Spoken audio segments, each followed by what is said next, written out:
Welcome back, everyone, to Vox Markets. My name is Paul Hill, and by popular demand, I'm delighted again to be able to speak to Paul Jourdan of Amati, one of the UK's finest small and mid-cap investors. So welcome, Paul.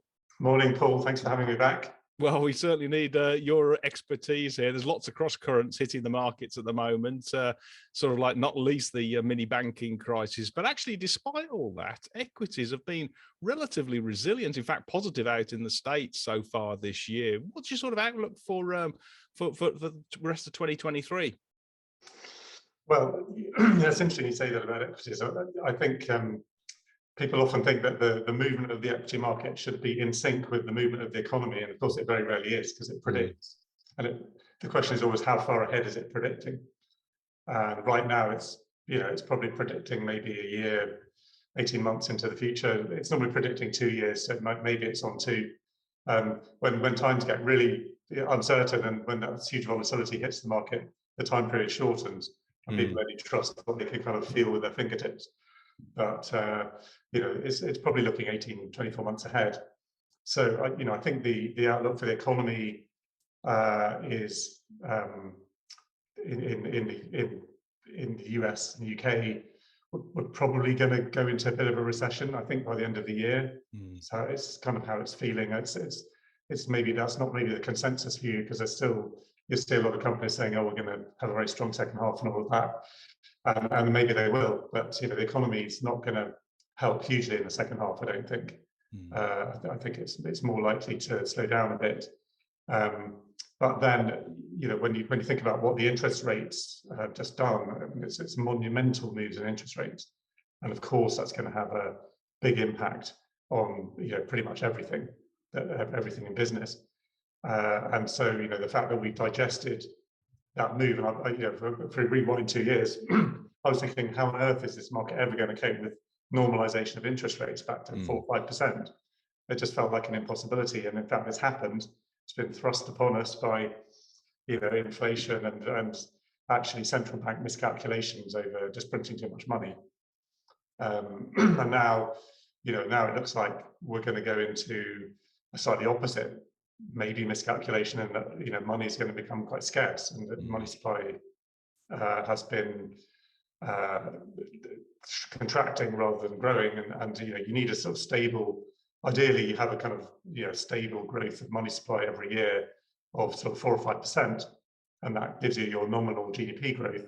You X out inflation of 2% and 2-3%, and you get 2% real GDP growth. That's kind of what you're aiming for. But we're now in a situation where money supply is sort of shrinking, so that's why the second half of this year will feel a bit of a contraction.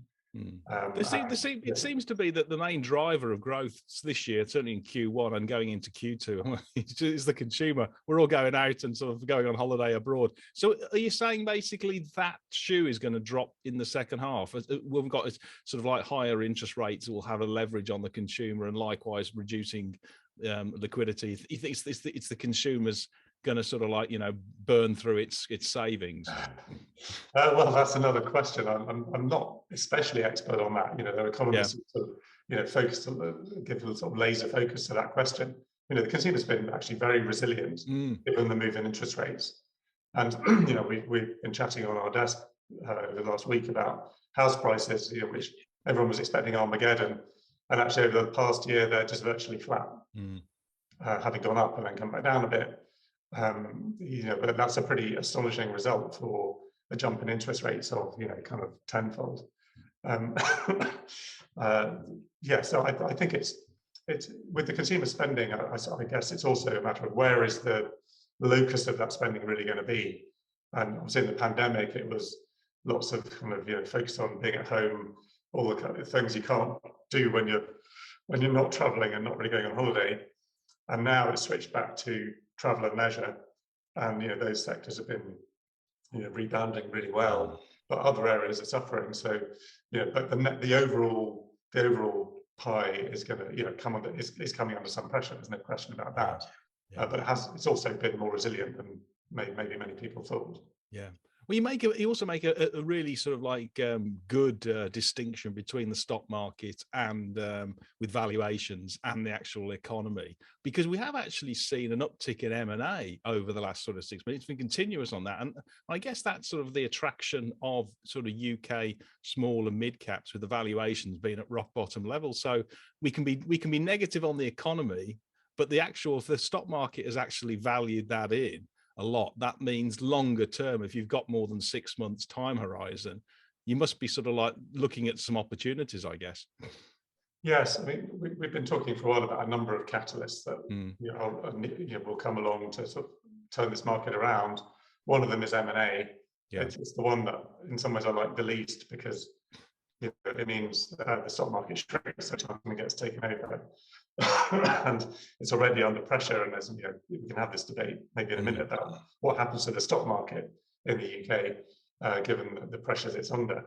But the fact is that there's been quite a major shift amongst big institutional savers away from public markets toward private markets, and that means that the coffers of the private equity divisions out there are just stuffed full, and they're looking for things to buy, and they're obviously very smart buyers. They'll buy good companies. They'll pay reasonable prices for them, I think.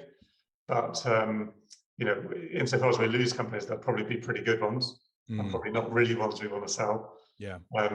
But it will indicate that the stock market's oversold, and that when you've got draining liquidity from a market, as we have with UK funds having seen lots of outflows over the last few years, that some of that money maybe is finding its way back in through the pension funds to private equity.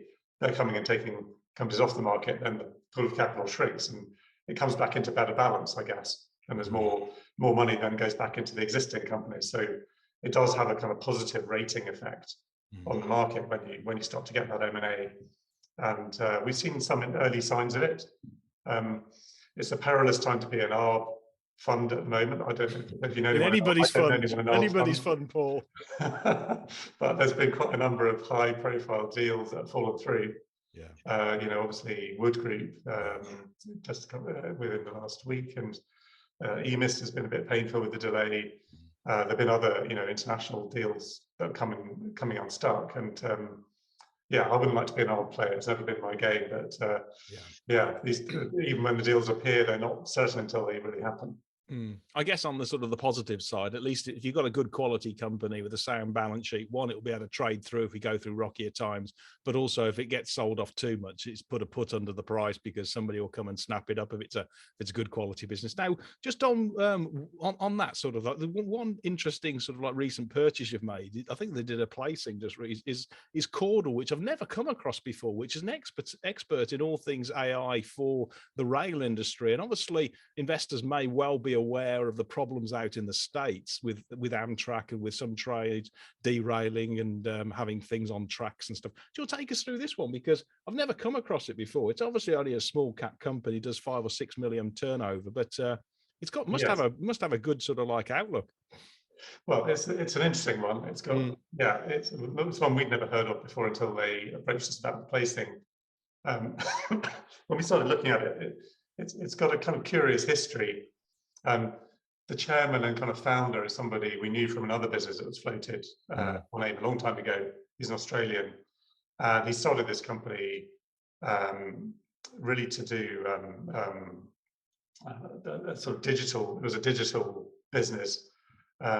It's imaging, isn't it? Basically, you put sensors and images on the train, and it is now. It is now. When it started, it was an idea really looking for a business. And it had this idea about particular services going to provide to big corporates, digital service to do with storing and analysing large amounts of data, and that business just never went anywhere.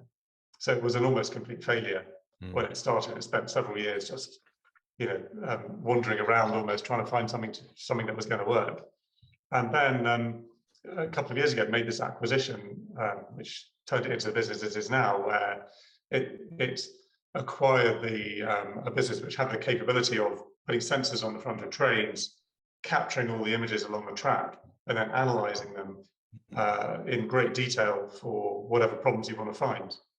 And so that then has the potential to replace a very quite tedious manual job, which is done by people going along the track, looking for exactly these problems.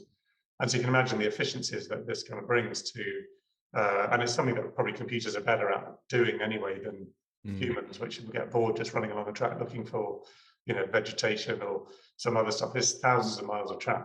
Yeah. So, and that then combined with their original business of being able to store this and analyze it. And so actually the two things began to fit really well together. They also have a drones business, which is a little bit of a red herring. So the main interest is this rail data analysis, data capture and analysis business. And then we just noticed when we started looking at the history of the company over the last couple of years, these guys were really capturing the attention of the big rail companies. And so we just thought, well, actually, they must have something that's of real interest here. Yeah. And there was just, there's enough of a track record of winning contracts that we thought, that actually this is, this looks like it's really got some runway. And the founder, somebody we knew, he's a very good businessman. Even though the first business hadn't worked out, he actually had the skill and the nous to then find something that did work out. Like a lot of good business people do, when you have to keep trying very often with enterprises to small, when you're starting something up from new, your first idea isn't always going to be the one that works. Yeah. So we just felt like it's very nascent, but it felt to us like there's something really here. And then they just won this contract with Amtrak in the States, where pretty much Amtrak had found them. Said, actually, we need your service. These kind of things don't happen very often. So we thought actually what they've got must be really quite interesting. Oh yeah, I mean, I think given the safety need of this, it's safety critical, mission critical sort of expertise. Then to have those contracts and to have 5 million of turnover just at this very early stage says everything that it works anyway. Just moving on to one real winner in your portfolio. I know we've talked about a few. Came out with a AGM trading update this morning. Is e-payments Forex sort of like platform equals. Do you want to take us through this one, because they do seem to be sort of like having their cake and eating it, sort of growing sales 47% and increasing gross margins, which actually is not a bad achievement given those are usually two opposing sort of factors. Yeah, no, they've done very well, and they've got the wind in their sails at the moment, which is tremendous to see. It's a business that, again, it's like I was saying earlier, they floated as a consumer FX business that really got destroyed by the likes of Revolut and Monzo and all these people who came and just gave away what they were offering for free, and so you can make no money out of it. Yeah. And so they cleverly, over many years, reinvented the business. And it's now multifaceted, really focused on B2B kind of activity.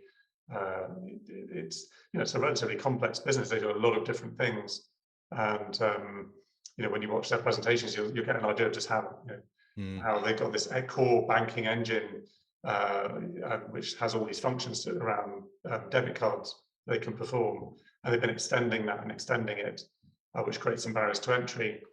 I think they're very clever at the way they've, got around the massive amount of money they've been thrown at the likes of Revolut, who've been able to splurge on whatever they wanted. And of course, that should help them. That free money has come to an end, and actually even the Revoluts of the world have to make money now, and so the whole industry has to get more commercial. And Equals always maintained a policy of we need to make money. We can't just we're not in the business of just giving away shareholders' money to get scale, which is how some of the other operators were dealing with the market. So yeah, I mean, you've got to take your hat off to them. They've done really well, and they still have a lot of promise, a lot of room for growth in that company. Yeah, good.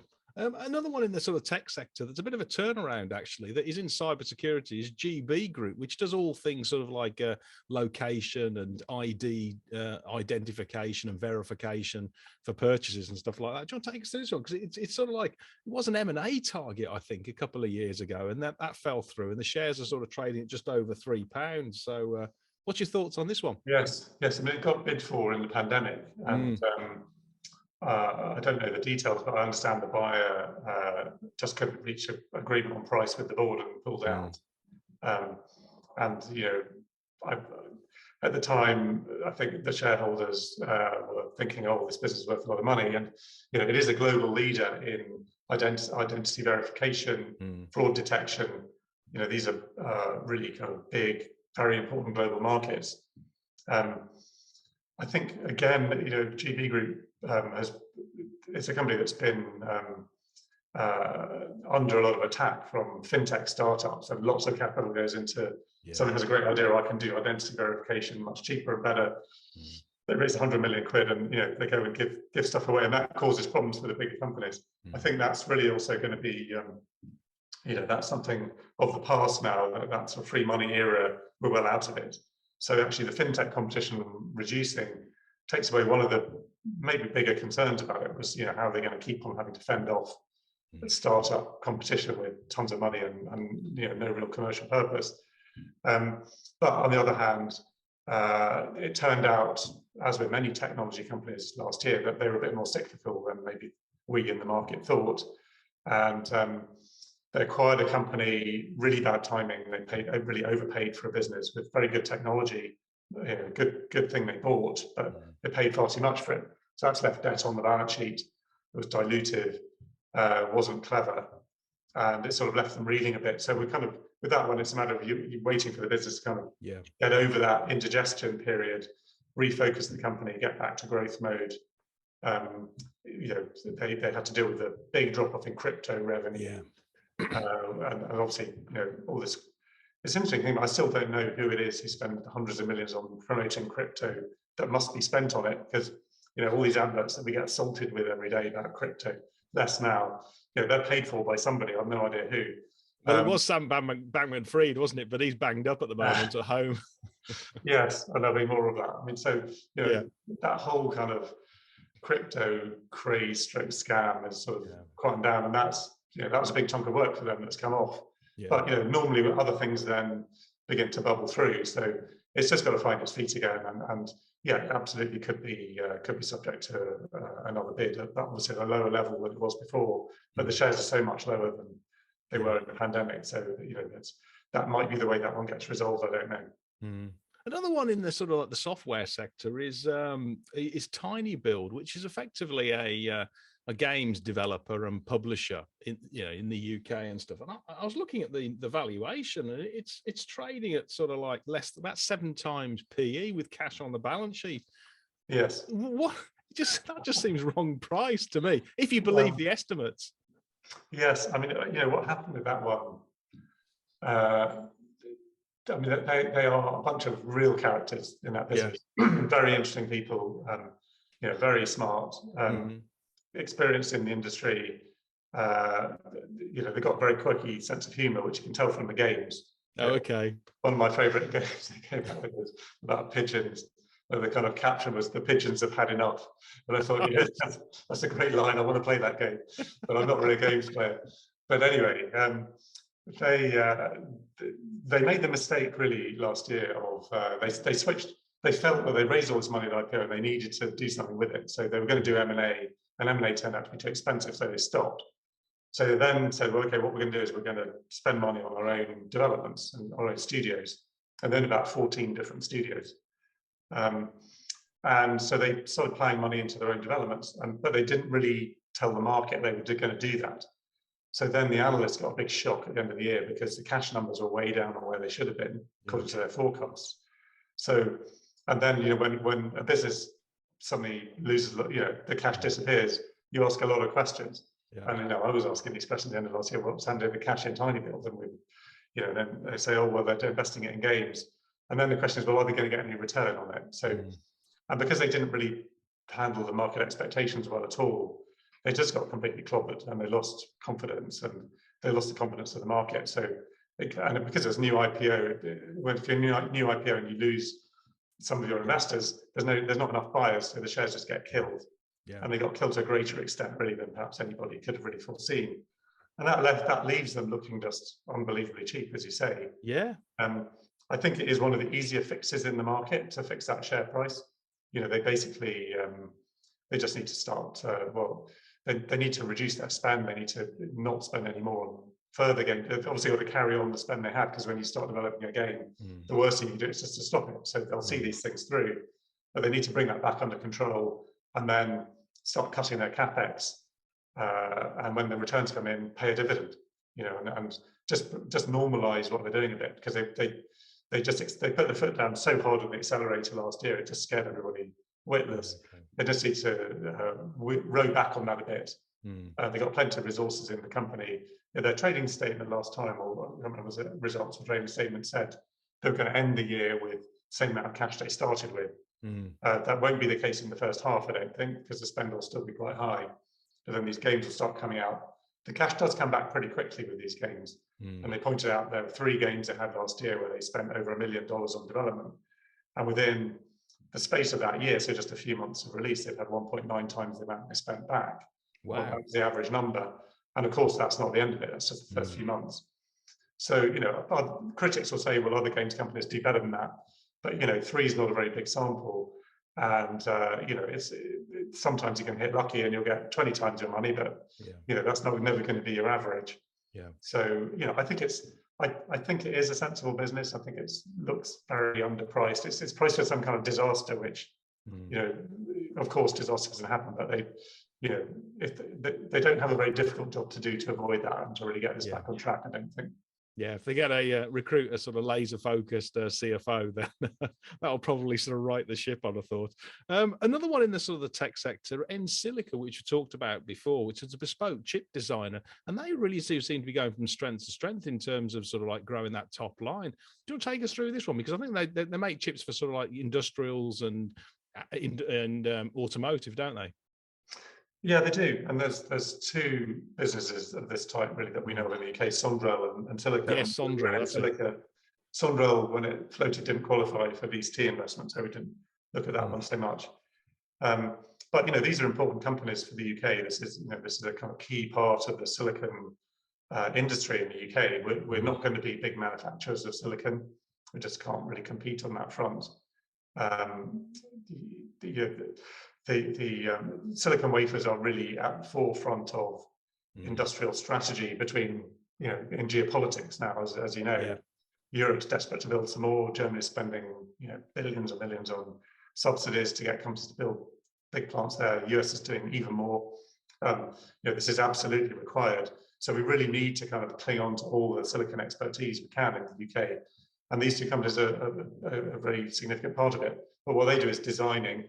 And they're designing ASIC chips, which are application-specific chips. So they basically just do one thing incredibly efficiently. Yeah. So most electronic devices use ASICs because they use less power. So you wouldn't put a kind of computer processor into a normal electronic device because it can do anything. Sure, but you don't need it to do anything. You just need it to do one thing. Yeah. And so that's designing these things is very challenging and difficult. It's highly technical. And the way the business model works is they get paid some upfront fees, but then they will also get paid a kind of royalty if the thing goes into production. So it's called taping out the chip. You want to see these chips get taped out and go into production, and the royalties start to begin. And that's really what should make the companies very attractive when that kind of revenue really kicks off and grows. Yeah, they're just coming into sort of profitability, aren't they? I think just sort of breaking even. But I mean, I'll definitely highlight investors have a look at both of those because they're the top line is growing very significantly. Now, just moving to sort of clean energy and the energy transition. First of all, we've got Invinity Energy Systems, which I think does vanadium sort of like grid scale battery farms, which frankly, I know from a friend are going gangbuster in the UK because everybody needs to be able to store it. And I didn't realize that this company obviously is probably at the center of that. They are at the center of it. Yeah, they're really, there are very few providers of vanadium flow batteries in the world. And, we happen to think that Invinity is the best. And don't make the claim lightly. And of course, people will say, what about all the competition in China? And the Chinese had a big kind of push towards vanadium flow batteries. Haven't really seemed to be able to make it work, interestingly. They've obviously focused on other things in their big companies. There's not really a lot of resource going into vanadium flow batteries there. There's another company in Canada. There was a company in Canada that Invinity merged with. So part of Invinity is in Canada, but there's another one there that makes big claims. But with Invinity, there's the current model of battery, which is called the VS3, is a great battery, but it's kind of what I call on the cusp of commerciality, and by commerciality I mean genuine competitiveness with lithium ion. Taking away, so vanadium flow batteries versus lithium, what's the difference? Why would you use one versus the other? Well, there's pros and cons. So let's start with the cons. Vanadium flow batteries don't have the same electrical efficiency that lithium has. So lithium can be over 90%, 95% even. Vanadium is more like 70 to 80%. So you lose some of your electricity in the cycling. On the other hand, well, the other main drawback is that vanadium flow batteries are much bigger and heavier. So you need far more space for them, and they just weigh tons and tons because you've got all this liquid electrolyte sitting in the battery. On the plus side, they don't degrade. So the big problem with lithium-ion batteries is they degrade over time, and 5 years is a pretty good life. And this is the whole issue over electric vehicles. How long is my battery going to last? And when it starts to degrade, your range anxiety just goes up. So the longer you own it, the more stressful it becomes. That's not a great sort of combination. Vanadium batteries just don't degrade, and they'll last for 20, 25 years without any problem. And then you can actually recycle the vanadium electrolyte at the end. So actually, from a sort of environmental point of view, it's pretty attractive because you make the investment initially. It's not kind of loads of heavy equipment. It's the vanadium itself is not too difficult to get hold of, and it's not these are not massively hard to mine kind of materials that you need. It's some iron in the steel in the casing, but pretty simple batteries. And the longevity is really what brings down the price. But of course, people investing in storage are more worried about today. They want to pay a low price now, and they're not too worried about what happens in 5 years' time. It's just how we all work, isn't it, in reality? But there is this idea of levelized cost of storage is the kind of buzzword when you're looking at batteries. And the levelized cost of storage of vanadium is already really on the cusp of commerciality, and in many cases it's commercial. But the really important thing to look out for with Invinity is the joint development agreement they got with Siemens Gamesa. And with Siemens Gamesa, there's a kind of 2-year development program which is coming to its conclusion to develop a new version of this battery, which is going to be have a different architecture. It's basically a bigger battery. So the current system has, in a shipping size container, you put 3 batteries. In the new system, you just put 1. So it might be, I think it's 3, it might be 2, I think it's 3. The new one is just going to be 1 big battery in a shipping size container. And then there's certain efficiencies you get from doing that. So you get a better electrical efficiency, and you get a lower cost. And so the whole idea of this is that it will bring the cost down well below the cost of lithium-ion batteries and make it, just the most competitive battery in the market. And at that point, Siemens Gamesa have got just tons of, almost limitless demand for this thing, but they need the right price. So that's the really thing. The minute what Siemens Gamesa has said is they will not talk about this in public until they're ready to launch it. So if you see them talking about it in public, you know that the thing is ready. If you don't see them talking about it in public, you know that it's not quite ready. So it's kind of wait. If that happens, then that's very happy days, isn't it? So it's unusual. It's an unusual situation where you're really waiting for this huge kind of landmark event. And when's that likely to happen? When do you think? I mean, is it later this year or 2024? Difficult to say. I think we'll see developments announced by Invinity this year as they go into kind of testing phases. It's been a technical development of the battery, and then you go into testing. Probably, well, I think we're hoping for a launch with Siemens, around the middle of next year. And hopefully that's being conservative. I just don't really know. Okay. Good. Well, we'll look out for that one. Now, Saietta, I know we've talked about it quite a bit. It does e-drives for sort of like 3- and 4-wheeler, and also for sort of like small vehicles out in India. It's got a contract with Padmini and I think with Commet out in the States, and does propel outboard motors, sort of all things electric motor basically, but not in your sort of like your traditional saloons, but everything else sort of stuff. Do you want to take us through your latest thoughts on this one, because it is starting now to sort of like get some serious contracts with customers? And the serious contracts they're getting are in India. When the business floated, it was really all about India. And the other things were a little bit of red herrings, and I suppose the way that the business has gone, and maybe this is no massive surprise, but the bit of the business that's gone really well is India, and it's looking like it's going to fulfill its potential, but too early to really know. The bits of the business haven't gone so well are Conmet and Propel. Propel because they were late getting certifications on the motors, which meant they just couldn't really do very much. Hopefully that situation will get unblocked pretty soon. Conmet was also kind of certification type issue, in that it turned out the buyers of the product they were developing initially, which was in-wheel generators for refrigerated trailers, the customers suddenly said to them, well, there's global warming happening, we need the temperature tolerance range to be bigger than with the initial one. We told you it was going to operate up to 35 degrees Celsius. They suddenly said we need to operate up to 45 degrees Celsius. And that meant a big redesign. So, that was quite a big setback on that program, really. And so I don't really know, I think it will still get somewhere because Conmet's such a great partner. But I don't know exactly how that's going to pan out. Certainly it's not gone to the original plan. But the Indian business absolutely is looking everything that we thought it should be.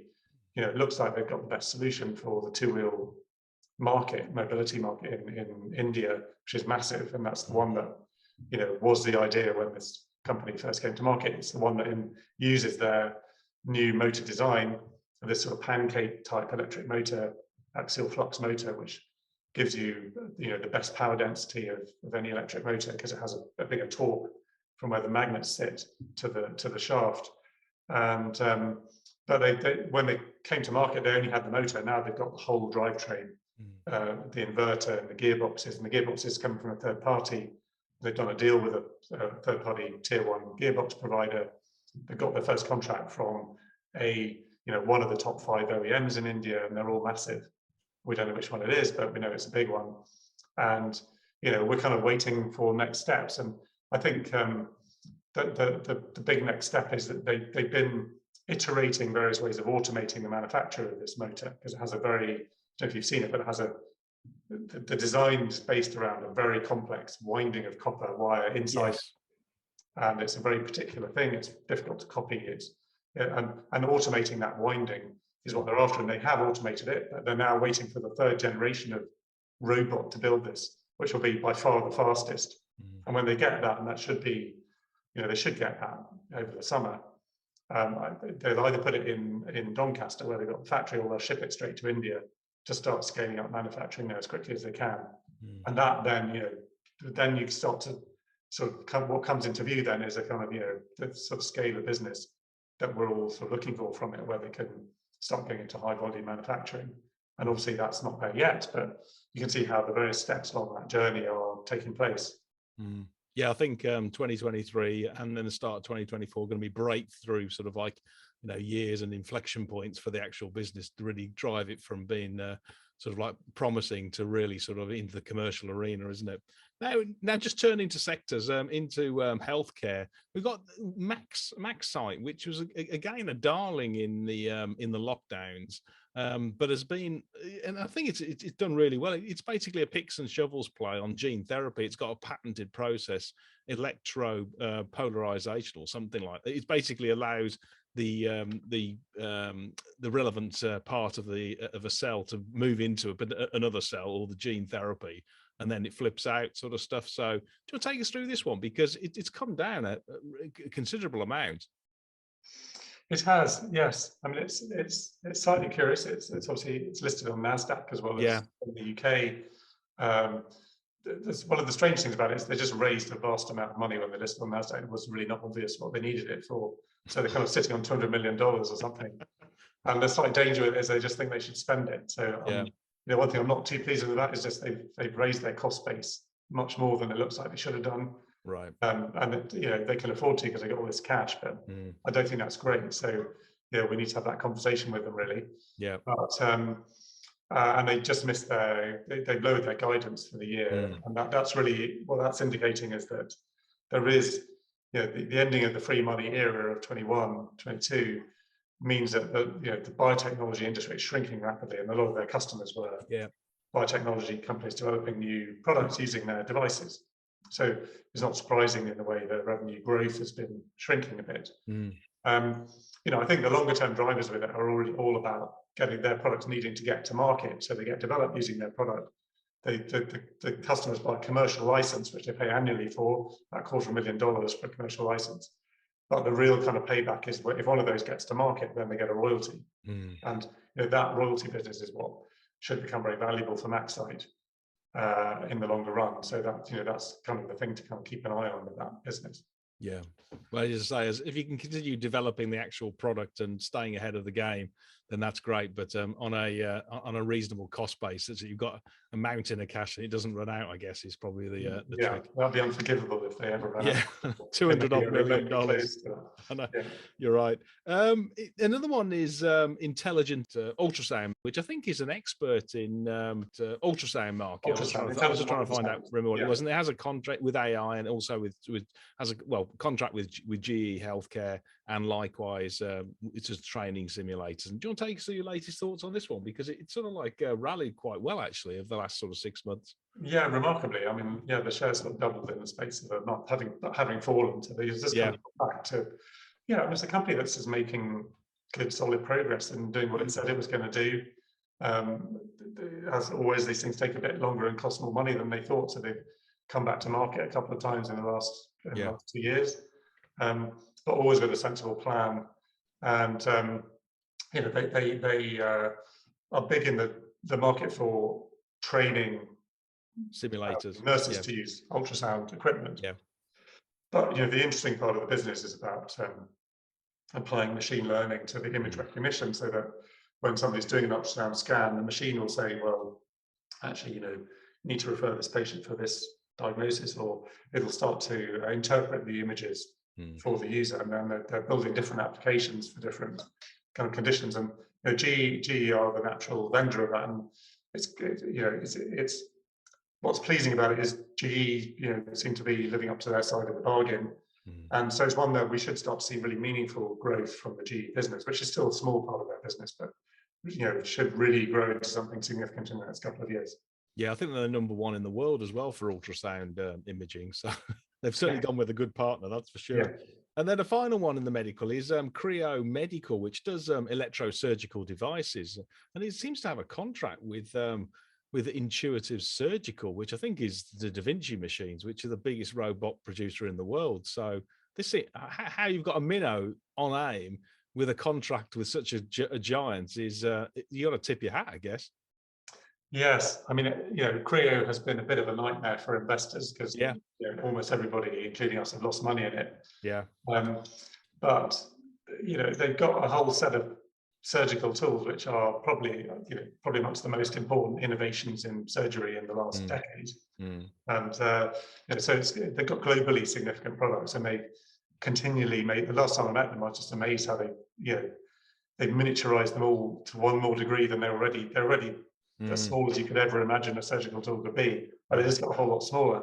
So they can now go through even the thinner tube in an endoscope, which is just unbelievably thin. And they can send down a surgical device that can cut and can seal wounds and can inject, and just incredible capabilities. And the kind of range, the starting point for them was always about bowel cancer. So bowel cancer is a major condition that you never know who it's it could be any of us watching this video, you, me, who gets this. In the past, if you got it, you might then be in for major bowel surgery, and that was one of the most serious operations anyone could have, and leave you needing a colostomy bag, and it's to change your life forever. And using Creo's device with an endoscope, you can do the same operation, and it's like half an hour in an outpatient, and you're out. You probably don't really need an anaesthetic. You have a local or something, and change a general. And so it completely transforms that procedure. And you would expect, and the difficulty with health services is always you never know what the rate of uptake is going to be. It's like the health services, it's the vast market, and it's battered with everybody trying to sell to them, and they're the most sort of sales resistant or sort of outfit. It's like, well, if you imagine a kind of cell life with bulletproof coating all around it, it's just, and you never know what's the rate of take, even for something this important, what's the rate of take going to be. And the first products were approved a number of years ago, and then they hit the pandemic. They lost 2 years of their lives, and tens of millions of pounds really over the pandemic, because they couldn't go and see anybody, and you have to go, and the training has to be done physically for these new products. So that was a big setback. But it now feels like, well, they then had to do it. They had to do a very painful fundraise, and it was blindingly obvious to everyone they needed more money. So the shares went from like £1.70 down to 20p, and that's where the fundraise got done. That's what's so painful. I think investing in this at 20p will turn out to be just very, very good, because you're buying a fundamentally hugely important business. But we obviously need to see the uptake really start to pick up, and they just put out an announcement yesterday talking about much increased responses at trade shows. That's good, but we need to see that turning into real kind of traction.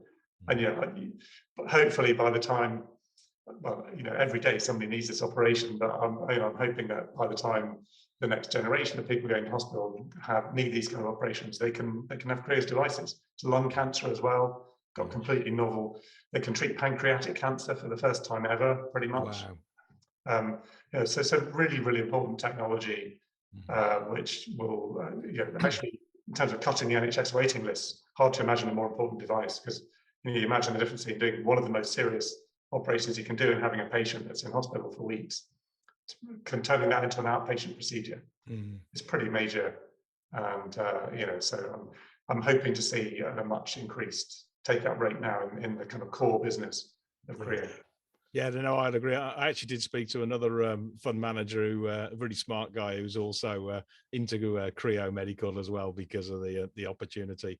Now, just moving to sort of like all things property technology. I know we've talked about it before. Essensys, which is I think it's the world's #1 in a very niche market for sort of very large buildings to do flexible office space into these huge, great big sky rises and stuff like that. It's got another one that's got a lot of cash burning through it.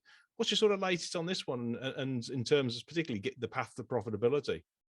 Yeah, when we spoke about it last time, we were telling them off for overspending, and I think we're still slightly telling them off for overspending. I mean, they definitely overspend, and it's like they couldn't really row back quickly enough.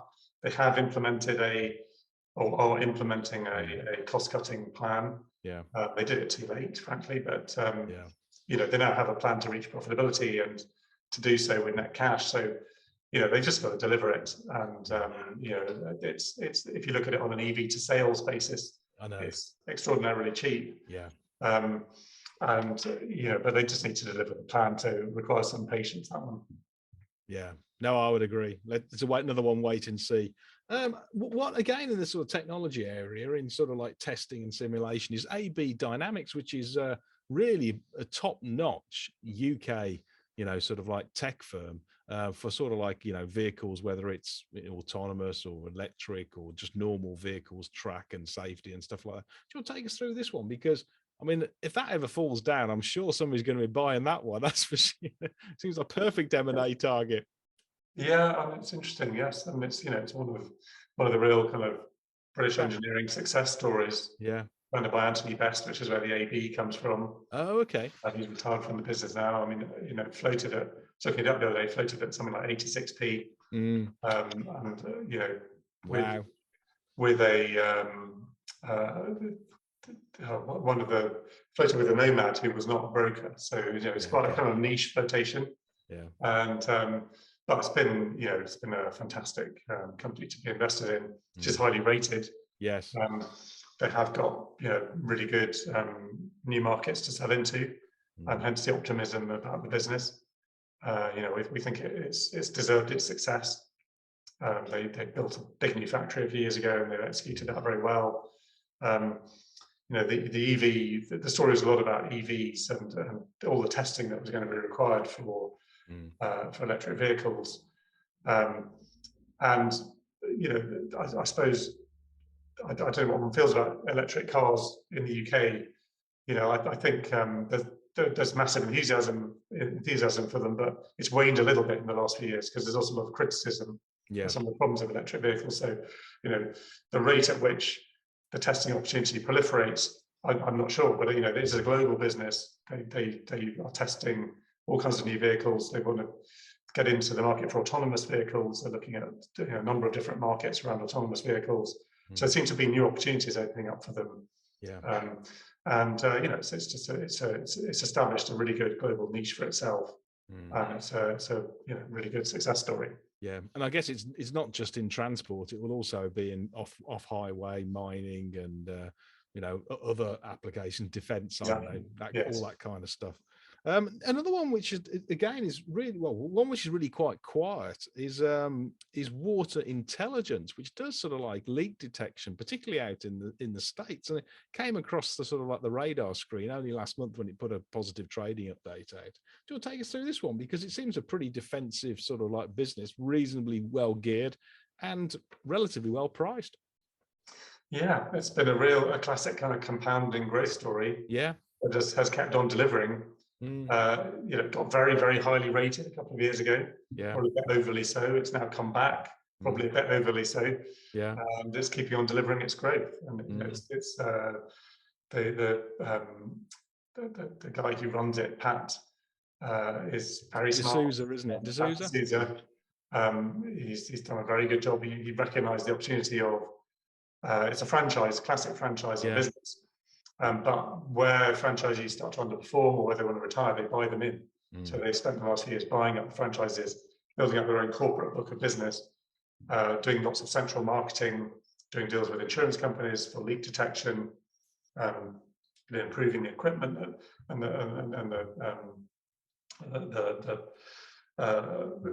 the practices of the company. And it's just, you know, it's just continued to compound, and it's well, it's one of those things in a sort of like a global warming environment. Water security and you know, conservation is ever so important, and being able to have, if you've got that density across America, or you've got that sort of networking effect, and you know, you can presumably service people a lot more efficiently than anybody else, plus with a brand. So it becomes a you know, a sort of like a virtuous circle, doesn't it?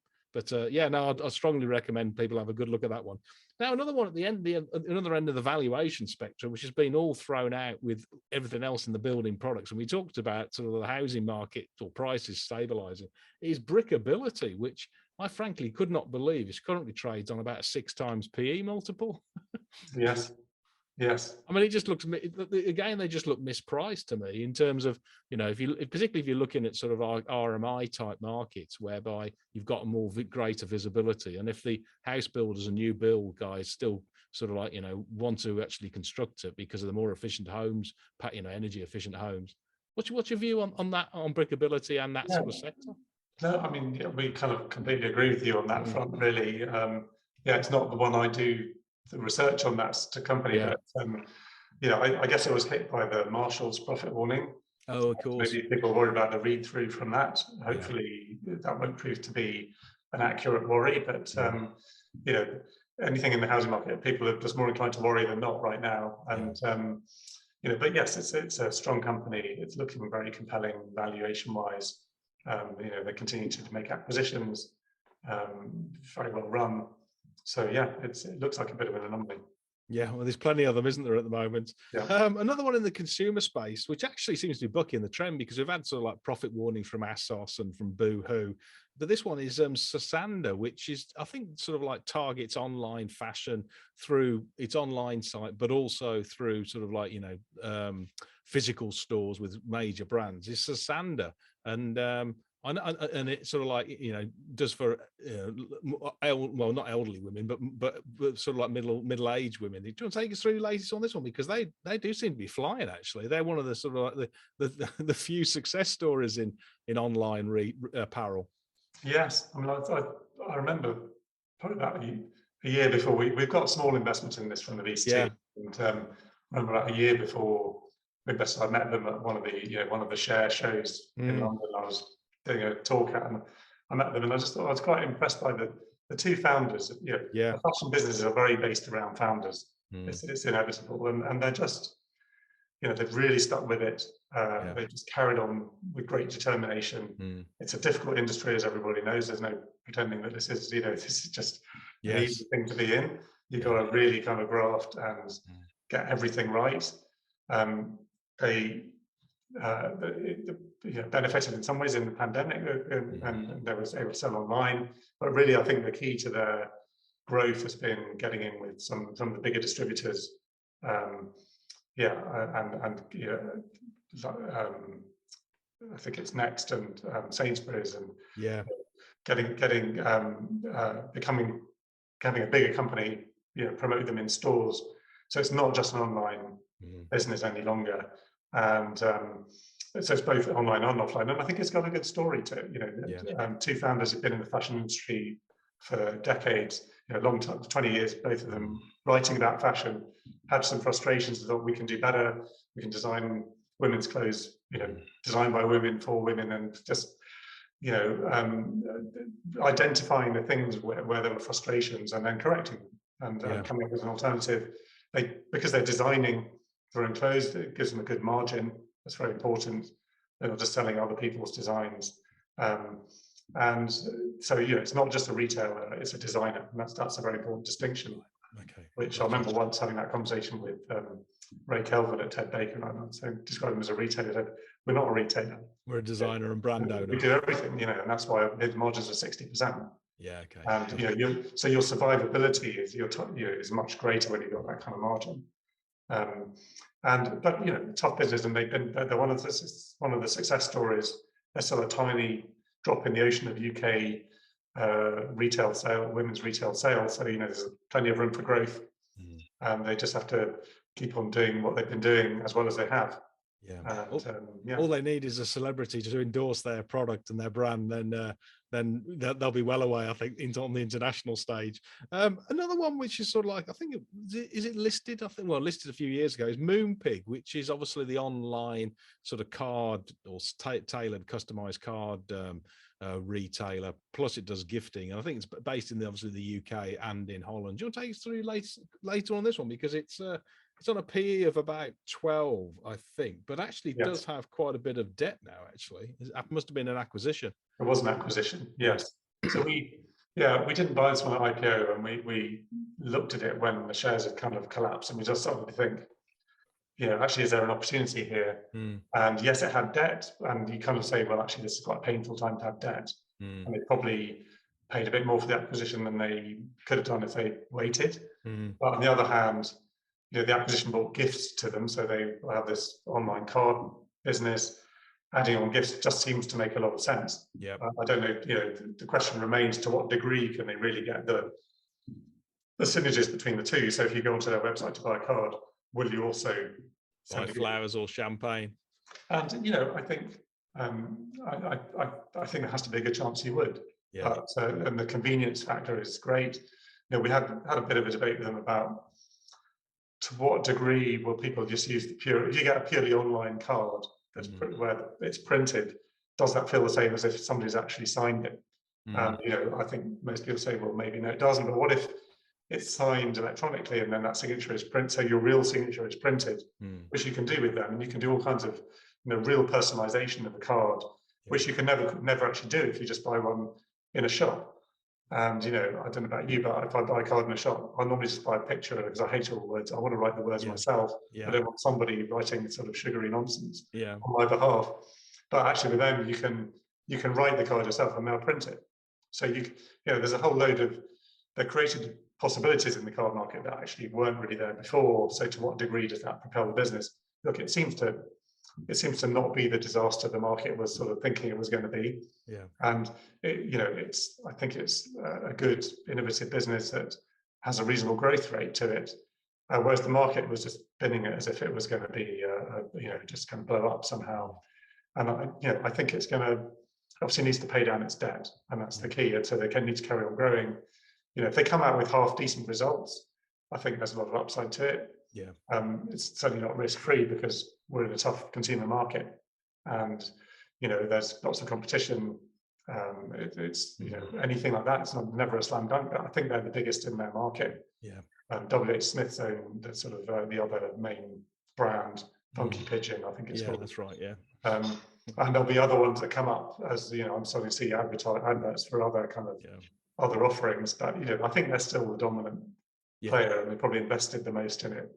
Yeah. Well, and also, given the Royal Mail's been on strike, as long as they don't use them for their distribution, then at least you haven't got to wait 3 months for your card or your parcel to arrive to be gifted. Well, I mean, that was a problem for them. And remember, the rail strikes over Christmas were a problem. Oh, And okay. actually, I think to remember what they managed to do. They managed to negotiate a bespoke arrangement with Royal Mail, where they got the last delivery before Christmas, after you could get it publicly. Right. They would still get a Royal Mail delivery like a day later. Yeah. Okay. So actually, that was a real coup, and it shows what a massive customer they are of Royal Mail. Yeah. So Royal Mail really need them. So if there's anything Royal Mail can do that's just for them, you know, they've got enough clout to get that kind of arrangement. Yeah, good.